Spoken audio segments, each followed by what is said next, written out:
السلام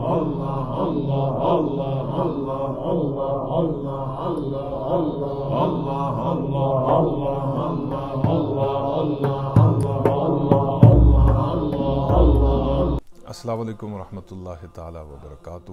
آج کی اس ویڈیو میں ہم بات کریں گے بغض اور حسد سے متعلق۔ اگر آپ اس چینل پہ نئے ہیں تو برائے مہربانی ویڈیو کو شروع سے آخر تک دیکھیے اور چینل کو سبسکرائب کیجیے اور بیل آئیکن کے بٹن کو پریس کر دیجیے تاکہ جو بھی میں نئی ویڈیو اپلوڈ کروں تو وہ آپ تک پہنچ جائے۔ بغض و حسد اسلام کے اندر ویسے ہی اس کی ممانعت ہے۔ بغض بھی حرام ہے، حسد بھی حرام ہے۔ بغض کا معنی یہ ہے کہ کسی کے لیے دل میں نفرت رکھنا، نفرت پالنا، چاہے وہ نفرت آپ کے کسی سگے رشتہ دار سے ہو، دوست سے ہو، عزیز سے ہو۔ حسد کا معنی یہ ہے کہ کسی پر اللہ تعالیٰ کی نعمتوں کو دیکھ کر جلنا کہ اس کے پاس یہ نعمتیں اولاد، مال و دولت اور صحت وغیرہ کی صورت میں کیوں ہیں اور میرے پاس کیوں نہیں۔ نبی پاک صلی اللہ علیہ وسلم نے ارشاد فرمایا، تمام بندوں کے اعمال اللہ تعالیٰ کی بارگاہ میں ایک ہفتے میں 2 دن 2 مرتبہ پیش کیے جاتے ہیں، ایک پیر کے دن اور ایک جمعرات کے دن۔ اللہ تعالیٰ کی بارگاہ میں فرشتے ہر بندے کا عمل نامہ اعمال پیش کرتے ہیں۔ ہر بندے کی مغفرت ہو جاتی ہے سوائے اس بندے کے کہ جو اپنے کسی مسلمان بھائی کے لیے اپنے دل میں بغض، حسد اور کینہ رکھتا ہو۔ یہاں پر تیسری چیز کینہ ہے۔ کینہ کی تعریف یہ ہے کہ آپ کی کسی کے ساتھ کسی بات پر بحث ہو جاتی ہے یا تکرار ہو جاتی ہے یا جھگڑا ہو جاتا ہے یا لڑائی ہو جاتی ہے اور آپ اپنے اس مسلمان بھائی، اپنے اس دوست، اپنے اس رشتہ دار کی اس چھوٹی سی بات کو اپنے دل میں برسوں تک رکھتے ہیں، بہت طویل وقت تک دل میں رکھتے ہیں، اور جیسے ہی کوئی موقع آتا ہے تو آپ اپنے دل میں رکھے ہوئے اس کینے کو یا تو گالیوں کی صورت میں یا ہاتھ سے ظلم کی صورت میں یا کسی اور صورت میں ظاہر کر دیتے ہیں، یا اسے تانا دے دیتے ہیں کہ تم نے فلاں وقت میں فلاں سال میں یہ بات کہی تھی، میں اس بات کو بھولا نہیں، میں نے وہ بات اپنے دل میں رکھی ہے۔ تو نبی پاک صلی اللہ علیہ وسلم نے ارشاد فرمایا کہ یہ کینہ سب سے خطرناک بیماری ہے۔ کینہ اس زہر کی مانند ہے کہ جیسے زہر جسم کے اندر جا کر جسم کے تمام اعضاء کو ختم کر دیتا ہے، اس طرح سے کینہ جو ہے ایمان کو انسان کے دل سے ختم کر دیتا ہے، لہٰذا اس سے بچنا چاہیے۔ فرشتے اس وقت تک اس کے گناہوں کو لکھتے رہیں گے یہاں تک کہ جب تک وہ شخص اپنے مسلمان بھائی سے صلح نہیں کر لیتا یا اس بغض کو، اس کینے کو، اس عداوت کو، اس حسد کو ختم نہیں کر دیتا، باز نہیں آ جاتا۔ نبی پاک صلی اللہ علیہ وسلم نے فرمایا اس کے گناہوں کا سلسلہ فرشتے لکھتے رہتے ہیں، وہ چلتا رہتا ہے۔ اللہ تعالیٰ اس موذی مرض سے ہم سب کو محفوظ و مامون فرمائے۔ چھوٹی چھوٹی باتوں پر 2 دوستوں کا، 2 بھائیوں کا، 2 رشتہ داروں کا آپس میں جھگڑا ہونا تقریباً معمول کی بات ہے۔ ہر معاشرے میں، ہر محلے میں، ہر جگہ میں یہ چیز چلتی رہتی ہے۔ نبی پاک صلی اللہ علیہ وسلم نے ارشاد فرمایا، اگر تمہارا کسی مسلمان بھائی سے جھگڑا ہو جائے تو 3 دن سے زیادہ ان کے لیے جائز نہیں ہے کہ وہ آپس کے تعلقات کو منقطع کر دیں، ختم کر دیں اور بات چیت بند کر دیں۔ یعنی اس چیز کی گنجائش ہے کہ جب آپ غصے میں کسی سے لڑ جائیں، ناراضگی ہو جائے، لیکن اس ناراضگی کو 3 دن سے زیادہ لمبا رکھنا یہ جائز نہیں ہے۔ 3 دن تک اس کا جواز موجود ہے۔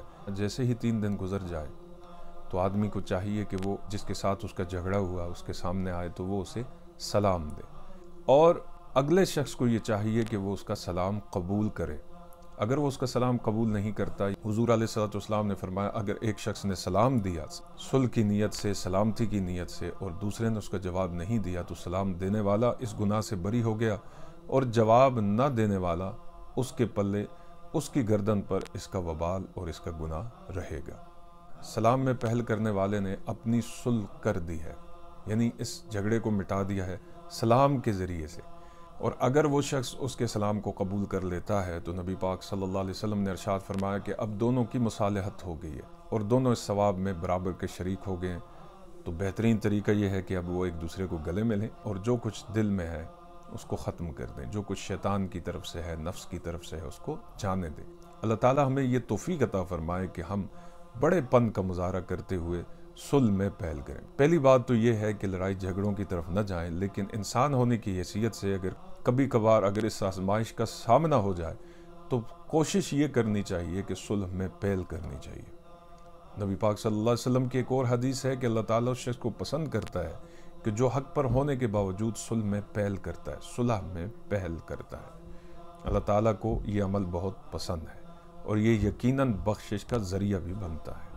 اب باوجود اس کے کہ اگر کوئی شخص سلام دینے کی وجہ سے بھی آمادہ نہیں ہے، سلام کا جواب بھی نہیں دیتا اور 3 دن بھی گزر چکے ہیں اور وہ راضی بھی نہیں ہوتا، تو اس کا مطلب یہ ہے کہ اس نے اپنے دل میں کینے کو پال رکھا ہے۔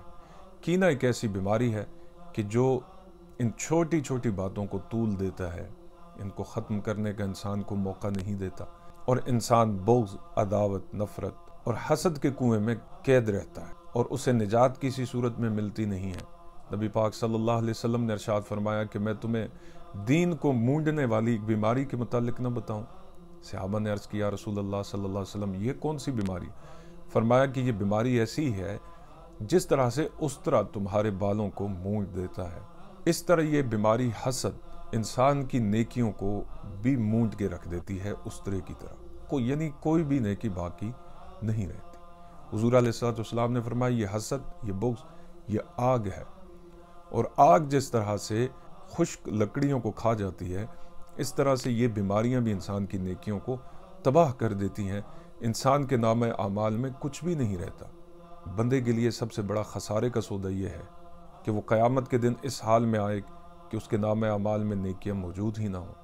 تو تب وہ کیا کرے گا؟ جب ماں اپنے بیٹے کو ایک نیکی دینے پر تیار نہیں ہوگی، جب باپ اپنے بیٹے کو ایک نیکی بھی دینے پر تیار نہیں ہوگا، کوئی بھی اس دن نیکیاں آپس میں بانٹنے کے لیے تیار نہیں ہوگا، کیونکہ وہ دن ہی ایسا ہے کہ جس دن ہر ایک شخص کو اپنی اپنی ذات کی فکر ہوگی اور وہ اپنے آپ کو جہنم سے بچانا چاہے گا۔ ہم کیوں ایسے گھاٹے کا سودا کریں جس میں ہماری نیکیاں، ہماری نمازیں، ہمارے اعمال صالحہ برباد ہو جائیں، تباہ ہو جائیں؟ اس کے اوپر ہمیں سوچنا چاہیے، اور اللہ تعالی ہمیں وہ لطیف اور نرم دل دے کہ جس دل پر نصیحت فوراً اثر کرے، اور جس دل پر اللہ کی خشیت، اللہ کا خوف طاری ہو جائے۔ اور یقیناً یہ اللہ تعالیٰ کا خوف ہی ہے، اللہ تعالیٰ کی ذات سے حیا ہی ہے جو ہمیں ان بیماریوں سے بچا سکتی ہے، ہماری حفاظت کر سکتی ہے۔ اللہ ہمیں استقامت نصیب فرمائے، اور بغض اور حسد، ان بیماریوں، ان رذائل سے اللہ تعالیٰ سب کو بچا کر رکھے۔ السلام علیکم ورحمۃ اللہ تعالیٰ وبرکاتہ۔